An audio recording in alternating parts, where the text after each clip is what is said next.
சங்கீதம் 3. தாவீது தன் குமாரன் அப்சலோமுக்கு தப்பி ஓடிப்போகையில் பாடின சங்கீதம். முதலாவது நெருக்கத்தின் ஜெபம். 2ஆம் சங்கீதத்தில் தாவீதின் ராஜ்யம் மேசியாவின் ராஜ்யத்திற்கு அடையாளமாக சொல்லப்பட்டிருக்கிறது. 3ஆம் சங்கீதத்தில் தாவீது பாடுகளை அனுபவிக்கிற ஒரு மனுஷனாக இருக்கிறார்.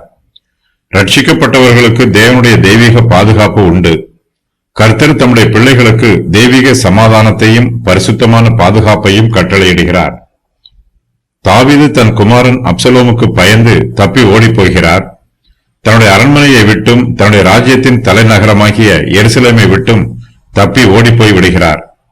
தாவீதின் குமாரனாகிய அப்சலோம் தன் தகப்பனுக்கு விரோதமாக கலகம் பண்ணுகிறான். இதனால் தாவீது பரிசுத்த நகரத்தை விட்டு தப்பி ஓடிப்போக வேண்டியதாயிற்று. இந்த சங்கீதத்தில் தாவீது தன்னுடைய சத்துருக்களை குறித்து கர்த்தரிடத்தில் முறையிடுகிறார். தாவீது கர்த்தருடைய சமூகத்தில் தன்னை தேற்றிக் கொள்கிறார். கர்த்தர் தன்னுடைய கேடகமும் மகிமையுமாக இருப்பதாக சொல்லுகிறார். கர்த்தர் தனக்கு இதுவரையிலும் செய்த நன்மைகளையும் கிருபைகளையும் தாவீது நினைவு கூறுகிறார். கர்த்தர் தனக்கு நன்மை செய்திருப்பதையும் தன்னுடைய ஜெபத்திற்கு பதில் கொடுத்திருப்பதையும் தாவீது நினைவு கூறுகிறார். தாவீதுக்கு துக்கமும் பயமும் இருந்தாலும் கர்த்தர் இவற்றிலிருந்து தாவீதிற்கு ஜெயத்தை கொடுக்கிறார். தாவீதின் சத்துருக்களிடமிருந்து கர்த்தர் அவருக்கு ஜெயத்தை கொடுக்கிறார்.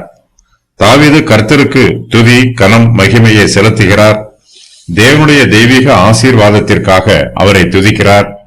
கர்த்தருடைய ஜனங்களுக்கு தேவனுடைய ஆசீர்வாதமும் ரட்சிப்பும் நிச்சயம் உண்டு.